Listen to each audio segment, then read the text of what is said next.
ಬಡ ಕುಟುಂಬದಿಂದ ಬಂದು ಕರ್ನಾಟಕದ ಸಿಎಂ ಆಗಿ 15 ಬಾರಿ ಬಜೆಟ್ ಮಂಡನೆ ಮಾಡಿ ಕರ್ನಾಟಕದ ಪ್ರತಿಯೊಬ್ಬ ವ್ಯಕ್ತಿನೂ ಹಸಿವಿನಿಂದ ಮಲಗಬಾರ್ದಂತೇಳಿ ಅನ್ನಭಾಗ್ಯ ಇಂದಿರಾ ಕ್ಯಾಂಟೀನ್ ಯೋಜನೆ ತಗೊಂಬಂದ್ರು. ಇನ್ನು ಮನೆ ಹೆಣ್ಮಕ್ಳ ಖರ್ಚಿಗಂತ ಗೃಹಲಕ್ಷ್ಮಿ ಯೋಜನೆ, ಮನೆ ಹೆಣ್ಮಕ್ಳು ಹೊರಗಿನ ಪ್ರಪಂಚ ನೋಡಂತ ಶಕ್ತಿ ಯೋಜನೆ, ಮನೆ ಒಂದು ಕತ್ತಲಾಗಿರಬಾರ್ದಂತ ಗೃಹ ಜ್ಯೋತಿ ಯೋಜನೆ, ಇನ್ನು ಬಡವರ ಮಕ್ಕಳ ಕಷ್ಟ ಕಾಲಕ್ಕೆ ಹೆಲ್ಪ್ ಆಗ್ಲಂತೇಳಿ ಯುವ ನಿಧಿ ಹಾಗೂ ವಿದ್ಯಾಶ್ರೀ, ಇನ್ನು ರೈತರಿಗೆ ಸಹಾಯ ಆಗ್ಲಂತೇಳಿ ಕೃಷಿ ಭಾಗ್ಯ ಅಂತ ಅನೇಕ ಯೋಜನೆಗಳು ತಗೊಂಬಂದಂತ ಬಡವರ ಧೀಮಂತ ನಾಯಕ ಸಿಎಂ ಸಿದ್ದರಾಮಯ್ಯನವರು ಸಿಎಂ ಕುರ್ಚಿ ಬಿಟ್ಟು ಇವತ್ತು ತೆಳಗಿಳಿಬಹುದು. ಆದ್ರ ಪ್ರತಿಯೊಬ್ಬ ಕನ್ನಡಿಗನ ಹೃದಯದಾಗ ಅವ್ರು ಶಾಶ್ವತವಾಗಿ ಸಿಎಂ ಆಗಿರ್ತಾರ. ಇಂತ ವ್ಯಕ್ತಿಗೆ ಅದೆಷ್ಟೋ ಜನ ಬೈತಾರ, ಸರ್ಕಾರನ ಸಾಲು ಸುಳ್ಳಿಗೆ ಹಾಕಿದ್ರು ಜನರುಗಳಿಗೆ ಯೋಜನೆ ಕೊಟ್ಟು ದಿಕ್ ತಪ್ಪಿಸಿದ್ರಂತ. ಪಾಪ ಅವ್ರಿಗೆ ಮರ್ತೋಗಿರ್ಬೇಕು, ಇವ್ರು ಕೊಟ್ಟಿರೋ ಯೋಜನೆಗಳಿಂದನೇ ಅನ್ನ ತಿನ್ನ ಕುಂತಾರಂತ.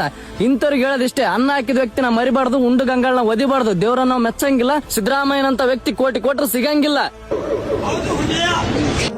ನಂಬಿ ಬಂದ ಜನಗೆ ಪ್ರಾಣ ಒತ್ತೆ ಇಟ್ಟನು, ನಾನು ನನ್ನದೆನ್ನುವ ಆಸೆ ಕಟ್ಟಿಟ್ಟನು. ಅವನೇ